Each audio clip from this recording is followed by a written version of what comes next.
Wunderschönen guten Tag und ganz herzlich willkommen bei Crowd Gaming. Noch knapp ein Monat ist es hin, bis wir Call of Duty Black Ops 2 unser eigen nennen können. Doch bis dahin müssen wir uns leider mit den spärlichen Informationen zufrieden geben, die uns Activision präsentiert.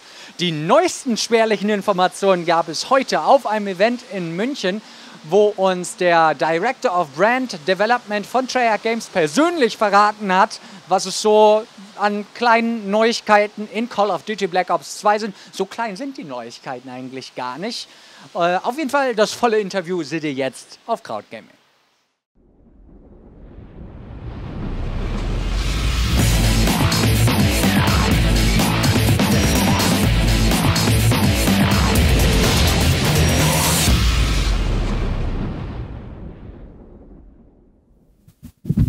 Jay, it is a real pleasure to have you here. You're the you're director of brand development for Call of Duty Black Ops 2. What does a director of brand development do with the franchise? I'm actually brand director at Treyarch Studios. So I work with our publisher, making sure that the communication between the development studio and the publisher is clear forms of communication. So we're all on the same page. All right. So obviously the game has three major pillars where it's where the franchise is resting on. What can you tell us about these three pillars that are obviously returning to Black Ops 2? Sure. So the three pillars you mentioned, one is single player, right? So we've got a lot of innovation that you're going to find throughout all three of these pillars. So on the single player campaign, we're really pushing with branching storyline, strike force levels, and creative class. When you start to look at multiplayer with the pick 10 system, the score streaks that we're doing this time around. So really pushing a lot of those assumptions to create new and exciting ways for our players to enjoy multiplayer. Then obviously zombies, right? The zombies fan favorites back. We've got the world's largest ever map for zombies itself. And we're actually introducing some buildables in the bus and some new game modes. So again, every single pillar that we've looked at to make sure that we're driving the franchise forward. Talk about the story mode or the campaign. You're introducing multiple endings to the game. Can you tell us a bit about that? Because, to be honest, Call of Duty most of the time felt like a very linear experience, and you're trying to break that experience. You know, again, it's really being able to push some of those assumptions on the single player campaign, right? So, you know, we've got a couple of different ways that we're doing that. The first is, as you mentioned, you know, multiple endings, but how do you get there, right? You get there through the ability to play these new strike force levels that are non-linear sort of levels that you can play in different modes. You know, we've got what we call an Overwatch mode where you can actually zoom up above, you know, and actually set waypoints for your troops or some of the technology. But there's also things that we're doing with the branching storyline. Right, so all of those things really, you know, combine to sort of this non-linear experience as far as being able to choose, you know, your storyline. It's really about the story for the players, right? So, you know, if you're connected like with their story and our villain, that, you know, these multiple branching storylines actually, you know, mean something to the game. So it's really your story. So for the first time, or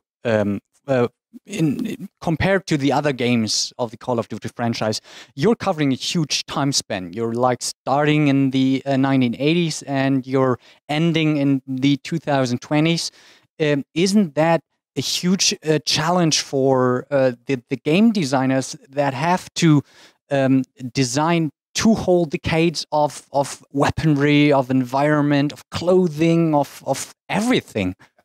Again, we had a story to set out that we wanted to tell, right? And really to understand who Raul Menendez is, who's our villain, you know, being able to have some context in the 80s, right? And then you see where he becomes in 2025. So really a third of the game takes place in the 1980s, and then 2/3 of the single player campaign happens in 2025, and multiplayer is exclusively 2025. So yes, was it a lot of work? Sure. But, you know, the story that we wanted to tell, it made it all worthwhile.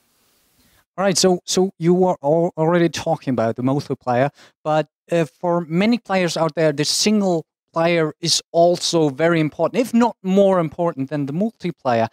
As a gaming studio producing the game, how do you balance that out against each other, the multiplayer against the single player?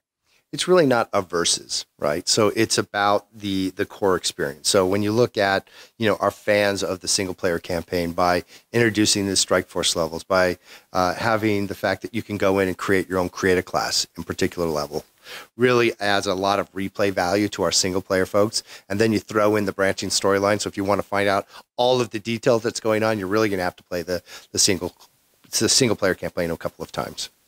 So with the Call of Duty Call of Duty Black Ops 2 multiplayer, you're once again pushing the limits in terms of what the player can expect, and you totally overhauled the character system and introduced the pick 10 system. Can you tell us something about that? Absolutely. So the create class has changed. As in the past, it's been a slot-based system where you'd have a primary, a secondary, but we said why? Why do you have to have it that way? And so the pick 10 system allows players to pick any 10 pieces of content that they want, that allows them to create, loadouts that you haven't been able to do in the past. So if you don't want to take a particular perk, or you don't want a piece of content you don't have to have. And then we introduce these wildcards, which are rule breakers that allow you to have 2 pieces of content, as an example, out of the same category as perks. Right? Or if you want 3 attachments for a primary, you can. So really allowing the players a lot of flexibility in the pick 10 system to create that loadout that's very special to them. So if I suck at knifing, I won't be forced to carry on around a knife anymore.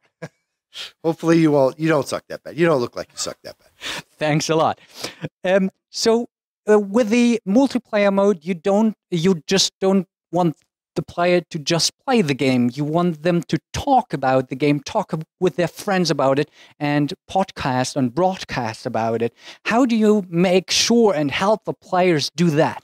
Right. So I think what you're referring to is sort of the codcasting system, right? Or the codcasting feature that allows players to actually talk about their matches. They can broadcast their matches where they can actually be their own, do their own sports center. Right. So if they want to talk about, hey, here's what we're going on, and really explain to players of what's happening or what happened in a particular match. We also think it's a great way for players to be able to use that for strategies, right? Where you can actually go in and actually tell your team, hey, here's what's going on. Here's where we messed up. You can actually kind of look at it as a replay and say, here's where we should have done some different strategies. So really allowing our players the opportunity to get better and learn from some of the best.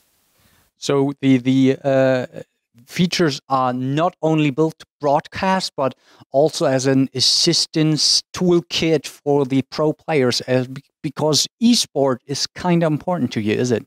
Yeah, I mean, esports, a first-person shooter and Call of Duty is already competitive, right? And so we've really tried to make sure that some of the feature sets will actually help support some of the esports initiatives that are currently out there, as well as our league play. So really, the ability to be able to jump into a league with skill-based matchmaking where you can actually play against light skilled players is really important to that competitive nature.